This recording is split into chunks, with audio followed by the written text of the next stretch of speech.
고관들이 거짓으로 나를 핍박하오나 나의 마음은 주의 말씀만 경외하나이다.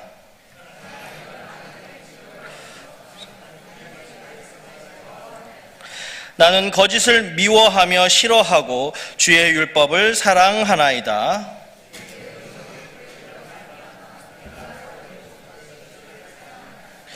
주의 법을 사랑하는 자에게는 큰 평안이 있으니 그들에게 장애물이 없으리이다.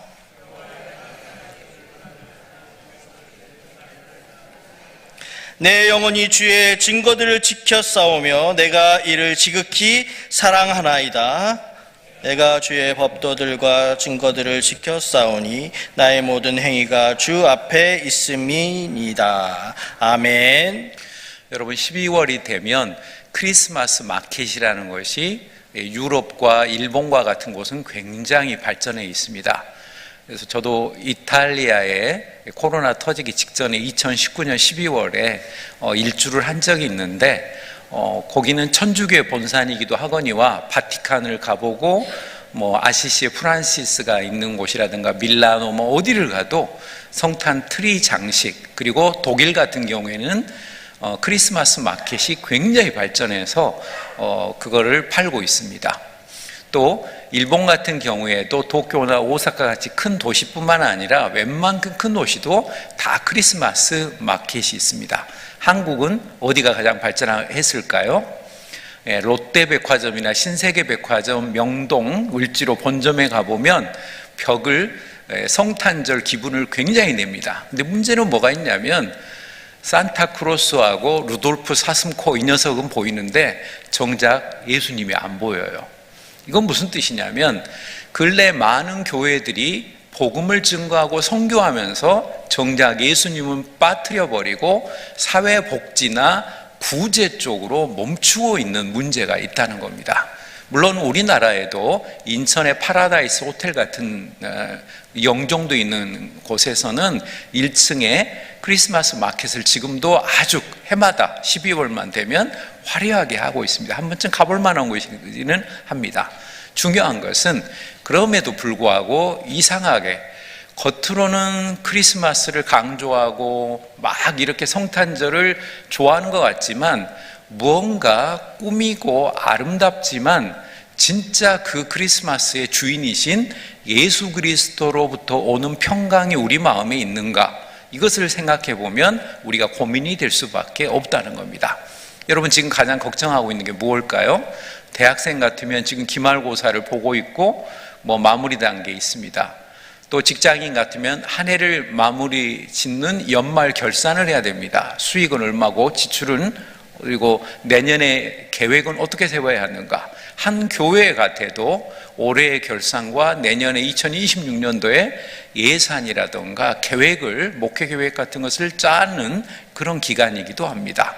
또 가정으로 봐도 2025년도를 결산하고 2026년도는 우리가 어떻게 살아야 할까, 단기 계획, 중기 계획, 장기 계획을 세워야 합니다.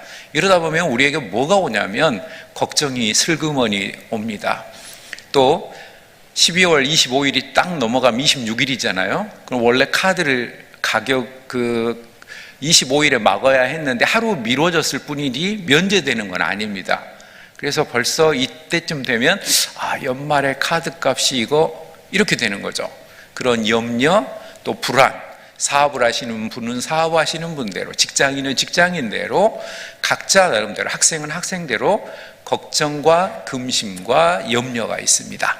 그런데 하나님의 말씀인 성경에는 우리가 먼저 누려야 될 평강을 세 가지로 그 평안을 설명합니다. 성경적 평안의 첫 번째는 영적 화평입니다. 로마서 5장 1절 말씀을 한번 띄워주세요. 로마서 5장 1절.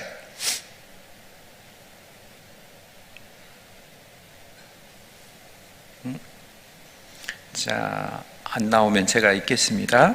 그러므로 우리가 믿음으로 의롭다 하심을 받았으니 우리 주 예수 그리스도로 말미암아 하나님과 화평을 누리자.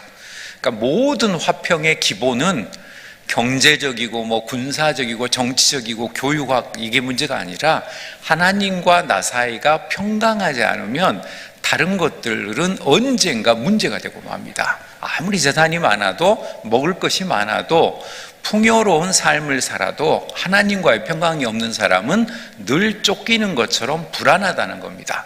그러므로 첫 번째로 우리에게 필요한 것은 하나님과의 바른 관계가 중요합니다. 다음으로 성경적 평안의 두 번째는 정서적인 평안입니다. 골로새서 3장 15절입니다. 그리스도의 평강이 너희 마음을 주장하게 하라. 너희는 평강을 위하여 한 몸으로 부르심을 받았으니 너희는 또한 감사하는 자가 되라. 그리스도의 평강이 너의 마음을 주장하게 하라. 이것은 해석을 하면 너희 마음을 심판하게 하라, 그런 뜻입니다. 그러니까 어떤 안건이, 어떤 사건이 벌어졌을 때 이걸 판별하는 기준이 하나님의 말씀 안에서 돼야 되는데, 어떤 사람은 여러분 성공했는데 하나님 편에 볼 때는 실패한 사람이 있어요. 예를 들어서 교회 생활을 하다가 출세를 위해서 교회 생활을 안 해요. 막 내 마음대로 여러 가지 각종 수단과 방법을 안 가리고 출세를 했어요. 국회의원이 되고 막 사업이 성공해갖고 돈 많이 벌었어요. 근데 이건 하나님 보시기에 오히려 실패한 사람으로 볼 수 있습니다. 거꾸로 명예와 권력과 그런 걸 모두 내려놓은 그런 사람이 있습니다.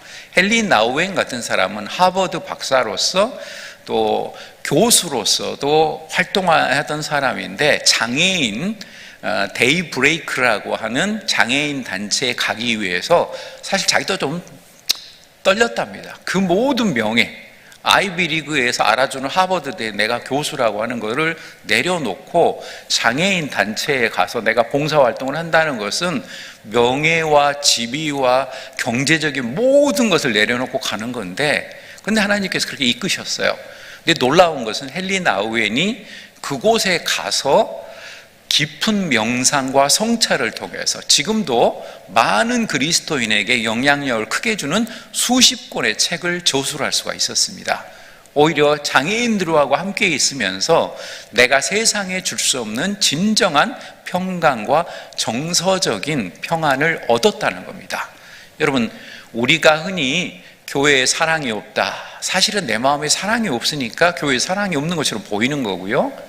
내 가정에서 사람들이 나를 무시하는 것 같다, 실은 내가 문제가 있어요.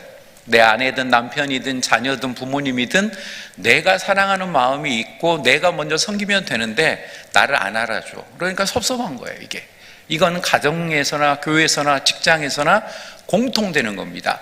이상하게 세상을 긍정적으로 보는 사람 입장에서는 작은 것도 다 감사해요. 오늘 또 저도 여기도 권사님이 앉아 계십니다만, 제가 점심을 먹었는데 갑자기 누룽지를 갖다 주셨어요. 근데 제가 실은 누룽지를 어마어마하게 좋아하는 사람이에요. 어려서부터 아버님 막내이기 때문에 밥을 먹으면 무조건 누룽지가 대령에 있어야 하는 집안이었어요. 제가 7째 막내인데, 그래서 먹다 보니까 이게 습관이 됐어요. 없으면 뭔가 허전한 것 같아. 근데 이게 작은 친절이지만 그게 얼마나 상대를 감동을 주는지 몰라요. 이처럼 가정에서 오늘 또 수고하셨어요, 맛있는 밥을 차려줘서 고맙습니다, 이래야 되는데 국이 이렇게 짜가지고 말이야, 이거 먹겠어? 물 가져와! 이러면 안 된다는 거예요. 짜도 꾹 참고, 어이구 맛있어, 너무 맛있어, 당신 음식은 저 서울이나 일산에서 유명한 이런 백화점에서 하는 것보다 더 맛있어, 이렇게 말을 해주면 집안이 평안한데, 거기 아니면 죄송합니다만 몰래 물을 타서 이제 먹고 그러면 되는데, 그걸 그냥 노골적으로 상대방의 마음을 그냥 자존심 상하게 해버리고, 또 남편이 열심히 사업을 하고 또 직장에서 돈을 벌어서 통장에 꽂혔으면 그걸 고맙게 생각해야 되는데, 옆집 이 집사는 월급이 액수가 다릅디다, 이러면 여러분 얼마나 남편이 자존심 상하고 힘들겠어요. 이런 비교의식, 이런 것에서 정서적인 평강이 깨져버리는 겁니다. 하나님이 주시는 말씀 안에서 범사에 감사하고 작은 것에도 감사하고 주변 사람들을 귀하게 여기고, 여러분 톨스토이가 했던 그 유명한 말이 있잖아요. 가장 중요한 시간은 언제인가? 지금이에요. 가장 중요한 사람은 누군가? 내 옆에 있는 사람들, 우리 가족들, 같은 교인들, 이 사람들이 제일 중요한 거예요. 근데 느닷없이 어디 엉뚱한 곳에 있는 사람들, 엉뚱한 장소에 있는 사람들, 앞으로 올 미래의 사람, 아닙니다. 내 가까운 곳에 있는 사람들, 그리고 현재가 가장 중요하다는 것을 우리가 함께 느낄 수 있기를 바랍니다. 다음으로 성경적 평안의 세 번째는 다른 사람과 평안을 누리는 관계적 평안이 필요합니다. 로마서 12장 18절은 이렇게 말씀합니다. 함께 읽겠습니다. 할 수 있거든 너희로서는 모든 사람과 더불어 화목하라. 근데 때로는 정말 힘든 사람이 있긴 있어요. 저도 지난주에 한국 외항선교에서 손님이 오셔가지고 대화를 나누는데 이분이 톤이 너무 높아요. 귀가 따가워요. 적당히 말을 해도, 그래서 제가 속으로 한참 힘들어가지고 있다가 한 20분, 30분 지나가 이런 생각을 해봤어요. 이분이 71세이신데 아마 청각이 좀 문제가 생긴 것 같다. 그러니까 내가 안 들리니까 소리를 크게 지르는 거야. 그러니까 이해가 되더라고요. 그때부터. 그 전까지 굉장히 기분 나빴는데 이 사람 왜 이렇게 소리를 처음 보는데 소리를 지르고 이러지? 그러다가 청각이 나빠서 내가 이해해야지. 어차피 오늘만 만날 사람인데, 그래 같이 점심을 먹고 보내드렸습니다만은 웬만하면은 내 입장에서 상대방의 입장을 역지사지로 생각을 하면 절대 여러분 갑질을 할 수가 없어요. 식당에 가도 내가 물론 내 돈 주고 먹지만 거기에다 좋게 말해야죠. 전 병원에서 전에 근무할 때 깜짝 놀랄 일이 한 번 있었는데요. 1인실도 아니고 2인실도 아니고 4인실도 아니고요, 8인실, 제가 있는 병원은 가장 사람이 많은 곳이 8인실이에요. 여기서 아주머니 하나가 청소하는 아줌마를 그렇게 쥐잡듯이 공격을 하는 거예요. 뭘 좀 청소를 덜 했다고. 그래갖고 내가 여기 우리 가족이 있으니까 네가 밥 벌어 먹고 살지 막 이렇게 막 공격을 하니까 청소하는 아줌마가 화가 나가지고 결국 못 참았어요. 나 이거 안 해도 좋은데 네 뭐야 하고 멱살을 잡고 싸워버렸어요.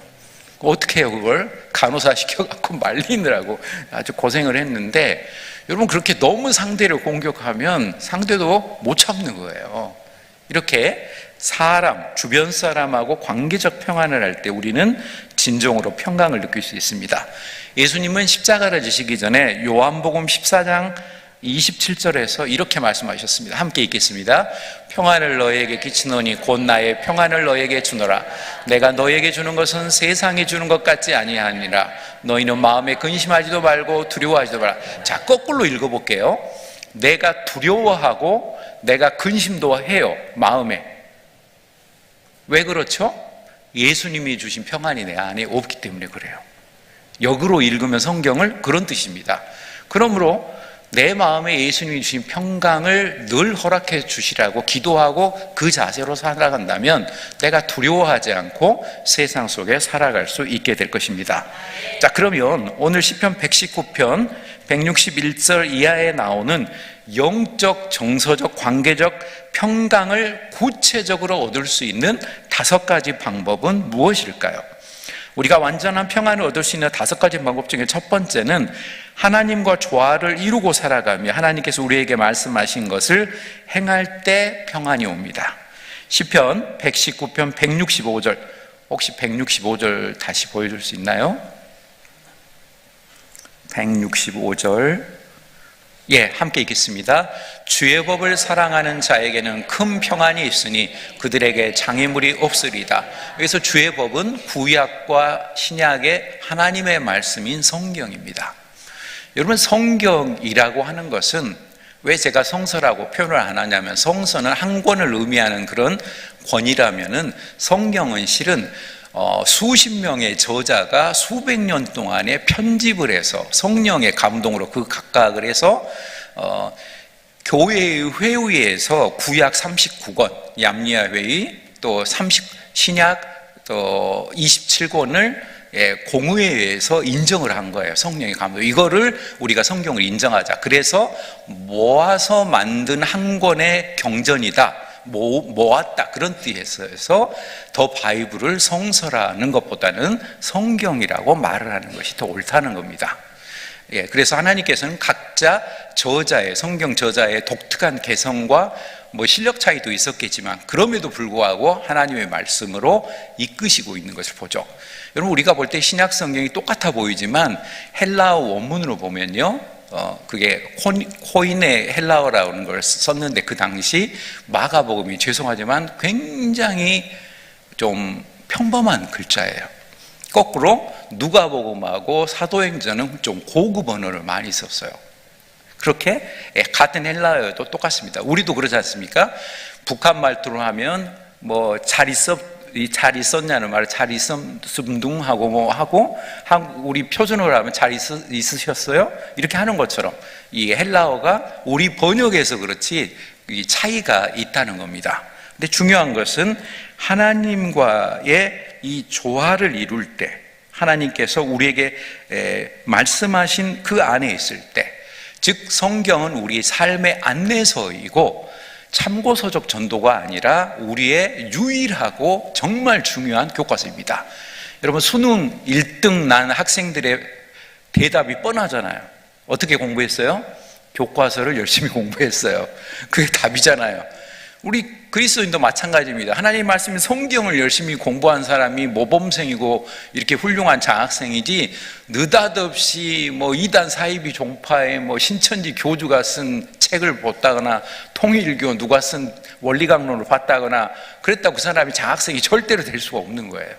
이만큼 성경은 우리의 삶의 안내서요, 등불이요, 등대라고 하는 것을 마음 깊이 새길 때, 그리고 그 말씀의 원리에 순종할 때 우리의 마음이 세상의 풍파에 흔들리지는 않습니다.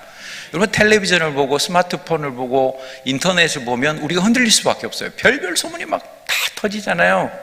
안 좋은 소식은 왜 이렇게 많이 나오는지, 좀 좋은, 그래서 저는 방송국이 하나 생기면 좋은 방송 하나 생겼으면 좋겠어요. 선행, 미담, 좋은 것만 방송해 주는 그런 거. 맨날 이놈의 방송국을 보면 지난주에도 뭐가 뭐 무너졌다, 교통사고 났다, 눈이 와서 문제가 생겼다, 나쁜 거, 사기꾼이 어쩌고 저쩌고, 정치인들 막 싸우는 거, 이런 것만 보여주잖아요. 좋은 거. 내 사람은 좋은 것을 많이 보고 들어야 그 사람의 삶이 좋아지는 겁니다. 나쁘고 부정적이 보는 거 아닙니다. 그래서 성탄절에도 재밌고 코미디나 러브스토리라든가 이런 걸 봐야지, 스릴러, 갑자기 뒤에서 누가 칼을 들고 이런 거 보는 거 아니에요, 여러분. 그런 거 하면 괜히 정신 건강에도 해롭고 절대로 그 사람의 삶이 좋은 쪽으로 안 가요. 괜히 비가 오고 어제처럼 막 눈보라가 막 몰아치는데 골목 혼자 가면 옛날 본 영화가 생각나잖아요, 갑자기. 그런 기분 나쁠 때만 나는 거예요. 그래서 긍정적인 생각, 긍정적인 것을 보는 것이 필요하다는 겁니다. 자, 다음으로 우리가 완전한 평안을 얻을 수 있는 5가지 방법 중에 두 번째는, 우리는 하나님의 용서를 받아들여야 합니다. 많은 분들이 이거 참 잘못해요. 하나님이 용서했다고 하는데 그 다음날 또 기도해요. 그거 가지고 또 잘못했다, 또 잘못. 이거는 못을 박았는데 못을 빼면 물론 자국이 남는 건 맞지만 그 자국 구멍을 메꿔주셨거든요, 하나님이. 너 이제 없어, 죄. 예수 그리스도의 보혈의 피와 부활의 권세를 믿어서 너의 모든 과거는 없어졌어.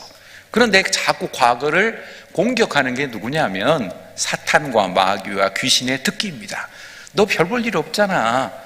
루터에게 그랬대요. 종교개혁을 그랬던 루터에게 사탄이 수시로 와서, 야, 너 같은 놈이 무슨 종교개혁을 한다고 그래. 너 마음속에 죄악도 많고 정욕도 많았잖아. 루터가 어떻게 그걸 물리쳤냐면, 그럼에도 불구하고 로마서의 말씀입니다. 우리가 아직 죄인 되었을 때 예수 그리스도께서 우리를 위해서 십자가에서 죽으셨습니다.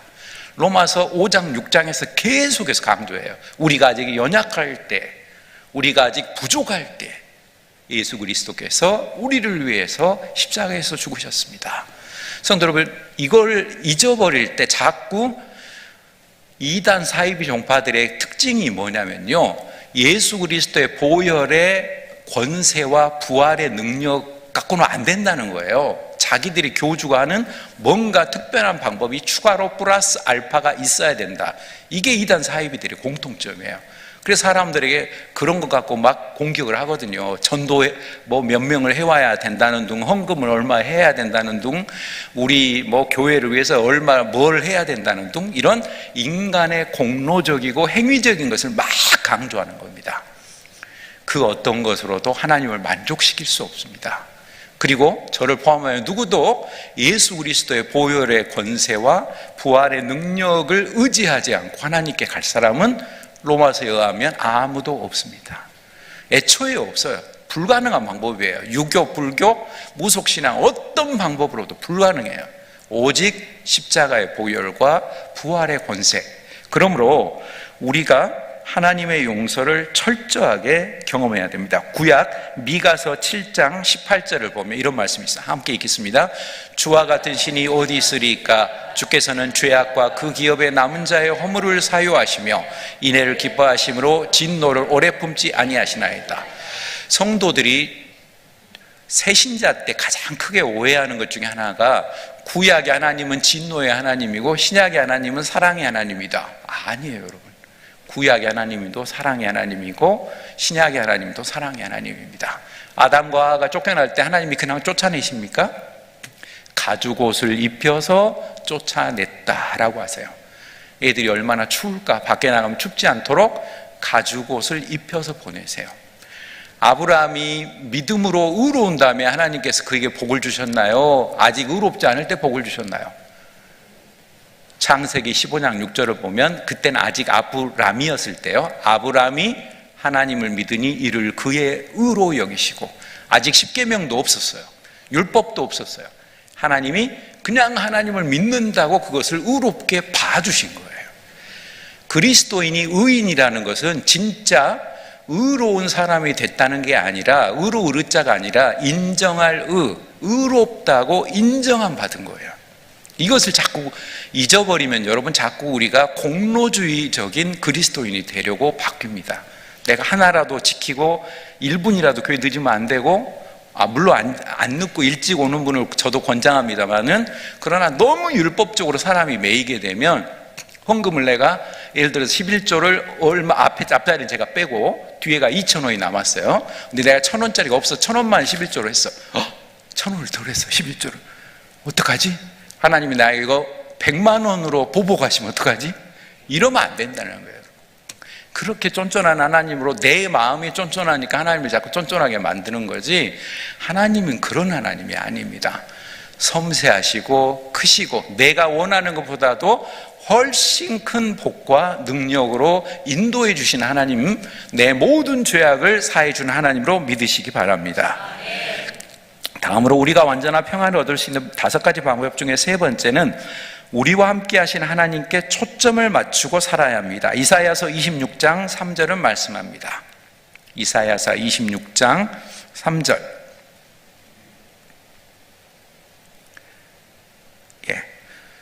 제가 읽겠습니다. 주께서 심지가 견고한 자를 평강하도록 지키시리니 이는 그가 주를 신뢰함이니이다 라고 합니다. 자, 그 다음에 시편 46편 1절을 한번 보겠습니다. 함께 읽겠습니다. 하나님은 우리의 피난처시오 힘이시니 환난 중에 만날 큰 도움이시라. 저와 여러분의 눈의 초점이 하나님께 딱 맞춰 있으면요, 다른 것들을 구별하기가 굉장히 쉬워요. 근데 하나님으로부터 자꾸 인터넷 뉴스, 스마트폰, 주변의 사람들이 누구는 어쩐데, 누구는 뭐에 투자해서 잘 됐대, 이러면 흔들려요, 여러분. 저 사장님이 아닌 거 여러분이 다 알고 계시잖아요. 근데 갑자기 지난주 수요일에 누가 전화를 했어요. 사장님에서 010 뭘로 오길래, 저는 070은 무조건 차단을 하는데 010에 무슨 거 받았더니 결론은 뭐냐면 어디 부동산 분양을 하는데 저보다 투자를 하래요. 5초 만에 제가 대답을 했어요. 저 그럴 여력이 없습니다. 바로 끊었거든요. 그리고 차단 눌렀는데, 자꾸 우리 시야가 하나님이 아닌 다른 곳에 두다 보면은 그런 유혹이 넘어간다는 겁니다.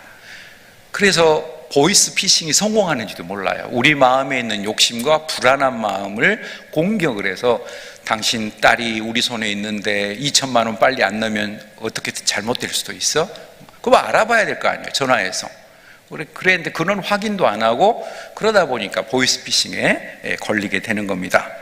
중요한 것은 내가 하나님 됨을 알지다. 이 말은 어떤 거냐면요, 히스기 왕 때 아수르 왕 사네립이 군대를 우르르 몰고 와서 예루살렘을 포위합니다.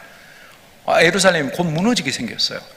이때 엘리야 선지자가 이렇게 성도들과 더불어서 우리 기도합시다. 우리가 하나님을 바라보면서 이겨야 합니다. 하나님께 간절히 기도했거든요. 그랬더니 어떻게 성경에는 나와 있냐면은 공격 직전에 정오되기 5분 전에 하나님이 갑자기 아수르 군대에 역병을 보내버려요.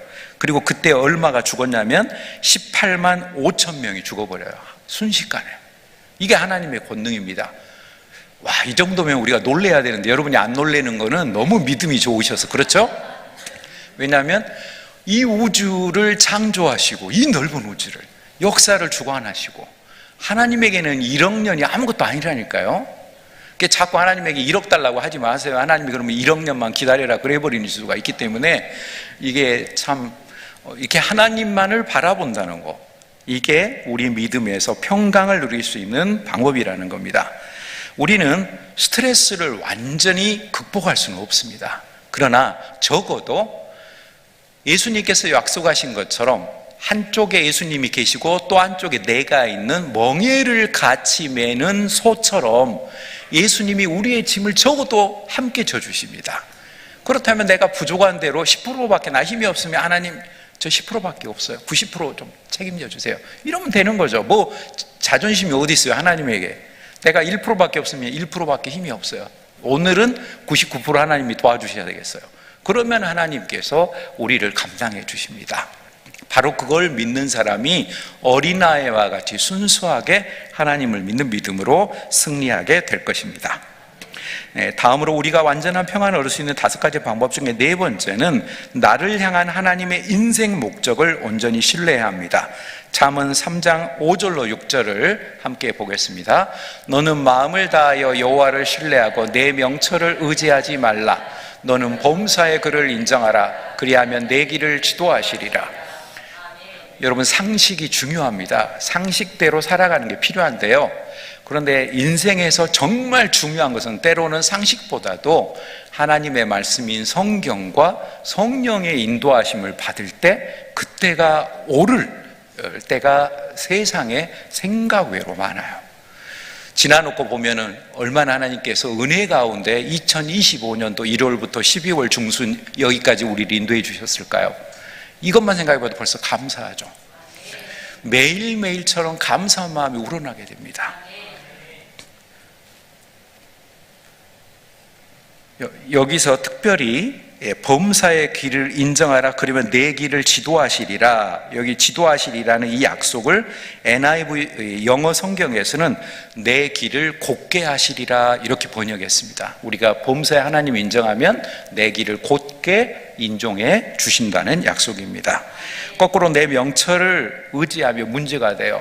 의외로 세상은요 정말 말 잘하는 벤질벤질한 정치인들이 너무 많아요. 여당, 야당 할 것 없이 어쩌면 통일교에 관련된 게 뻔할 뻔짠데 그렇게 그냥 미꾸라지가 담 넘어가듯이 그렇게 잘 말을 하는지 그러잖아요. 근데 저는 특정 정당을 공경하고 싶지는 않습니다만은 중요한 것은 아무리 그렇게 빠져나가려고 해도 진실은 결국 나중에 드러나게 돼 있다는 거예요. 그리고 어떤 정치인도 자기 감옥에 가기까지 죄 있다고 말하는 사람 없어요. 증거가 확 나오고 그래야지 죄송합니다 그래요. 연예인들도 그러더라고요. 안 피웠대요 자기. 그러더니 박유천인가 걔 그냥 나중에 무서워서 그랬다고 그런 이상한 소리를 하면서 결국 감옥 가고, 이런 사람들의 주변 환경을 인정할 때 이게 문제가 됩니다. 베드로를 보면요, 사도행전 12장에 보면 너무 깊이 자가지고 감옥에 있는데 천사가 옆구리를 두들겨요. 베드로야 좀 일어나라, 하나님께서 넌 좀 탈옥시켜 주신대. 그러니까 하품하고 그래요? 그럼 나가야죠 하고 나온 게 베드로예요 여러분. 근데 그 베드로의 모습을 통해서 무엇을 볼 수 있냐면, 그 전에 예수님께서 누가복음 8장에서 그때 22절과 25절을 보면 폭풍 후 갈릴리 그 바다에서 폭풍 우 가운데 예수님께서 고물을 베고 주무세요. 제자들은 물 푸고 막 정신없어요. 우리가 죽게 된 것을 안 돌아봅니까? 이러고 있어요 지금. 근데 예수님은 혼자 피곤도 하셨겠지만 절대적인 성부 하나님을 믿는 믿음이 있기 때문에 성부 하나님이 함께하는 이 배가 침몰할 리가 없어 하고 평강한 가운데 주무시고 있잖아요. 그러니까 베드로가 사도행전 2장에서 오순절 성령 강림 사건을 딱 만나더니 예수님을 딱 닮아버리는 거 보세요 여러분. 그 예수님의 그 평강의 모습 그대로 감옥에서 내가 있는데, 나 잘못하면 그 다음날 이렇게 죽을 수도 있는데 그런 거 생각하지 않고 너무 깊이 자니까 보통 사람 같으면 막 잠도 못 자고 초조해가지고 막 뜬 눈으로 눈 세울 텐데 천사가 와서 옆구리를 깨워서 깨울 정도로 그렇게 깊이 잤다는 거, 감옥에서 그렇게 잤다는 거, 어떻게 보면 베드로의 믿음이 그만큼 성장하고 하나님을 철저하게 의지했다는 것을 볼 수 있습니다. 사도 바울도 감옥에 갇혀서도 고백했습니다. 빌립보서 4장 12절을 보면, 자, 함께 읽겠습니다. 나는 비천에 처할 줄도 알고 풍부에 처할 줄도 알아. 모든 일 곧 배부름과 배고픔과 풍부와 궁핍에도 처할 줄 아는 일체의 비결을 배우노라. 여러분, 건강한 사람은요, 우리나라 최고급 비싼 5성급 호텔 뷔페를 먹나, 교회에서 밥을 먹나, 혹은 군대에서 밥을 먹나, 아니면 반찬이 없어서 그 주먹밥 하나를 그냥 소금밖에 안 드는 걸 먹거나, 뭐든지 맛있다 먹는 사람이 건강한 사람이에요. 여기서는 입맛이 있었는데 여기 오니까 입맛이 떨어져, 이 사람 뭔가 이상한 사람이에요. 배가 덜 고프거나 입맛이 없거나 건강에 이상이 있는 사람이에요. 건강한 사람은요, 뭘 줘도 맛있고 너무 고마워요. 항상 감사한 마음이 있는 사람은 더 정신적으로 건강하기 때문에 육체도 건강합니다. 여러분, 혀 짧은 사람 치고 건강한 사람 보셨어요? 이것저것 안 먹는다고 그러고 저것도 요래서 가린다고 그러고 이것저것 가리고 먹을 것도 없어. 결국 나중에 보면 라면이나 혼자 끓여 먹고 있어요. 그런 사람은 건강한 사람 없어요. 오히려 이것저것 먹되 너무 지나치게 많이 먹지는 말고 지혜롭게 균형 있게 이렇게 먹으면 오히려 건강할 것입니다. 자, 다 마지막으로 우리가 완전한 평안을 얻을 수 있는 5가지 방법 중에 5번째는 하나님께 평안을 구해야 합니다. 빌립보서 4장 6절로 7절 말씀 함께 읽겠습니다. 아무것도 염려하지 말고 다만 모든 일에 기도와 간구로 너희 구할 것을 감사함으로 하나님께 아뢰라. 그리하면 모든 지각에 뛰어난 하나님의 평강이 그리스도 예수 안에서 너희 마음과 생각을 지키시리라. 성도 여러분, 우리가 기도하지 않고 세상을 살아갈 수 있다, 이건 오만한 마음이고 넘어질 수밖에 없는 교만한 사람의 마음입니다. 예전에 아무리 40일 금식 기도를 설사 10번을 했다 할지라도 그 뒤로 기도 한 번도 안 하는 사람은 100% 넘어집니다. 40일 금식 기도 안 해도요, 매일처럼 새벽 기도도 하고 또 여러 가지 때에 맞춰서 기도를 여러 번 하고 주님과 동행하는 사람은 넘어지질 않아요. 중요한 것은 폼나는 40일 금식 기도가 아니라 내가 매일매일처럼 주님을 간곡하게 나의 마음 중심에, 나의 인생의 주인으로 인정하는 자세, 바로 그럴 때 하나님의 평강이 우리를 붙들어 주실 것입니다. 예수 그리스도를 사랑하시는 일산명속의 성도 여러분, 오늘 나의 평안을 빼앗는 것이 무엇입니까? 건강 문제입니까? 경제적 문제입니까? 아니면 인간관계 문제입니까? 또 미래에 대한 두려움 때문입니까? 그 어떤 것이 온다 할지라도 하나님과 함께 할 때 이것을 해결할 수 있는 놀라운 권세로 이겨갈 수 있게 될 것입니다. 신학자 라이노드 리버의 좋은 기도의 모범을 소개하면서 마치려고 합니다. 리버는 이런 기도를 했습니다. 하나님, 제가 변화시킬 수 없는 것들에 대해서는 받아들일 수 있는 평안을 주시옵소서. 또 제가 변화시킬 수 있는 것들에 대해서는 그것을 변화시킬 수 있는 용기를 주옵소서. 그리고 제가 받아들여야 할 것과 변화시킬 수 있는 둘의 차이를 구별할 수 있는 지혜를 허락해 주시옵소서. 기도하겠습니다.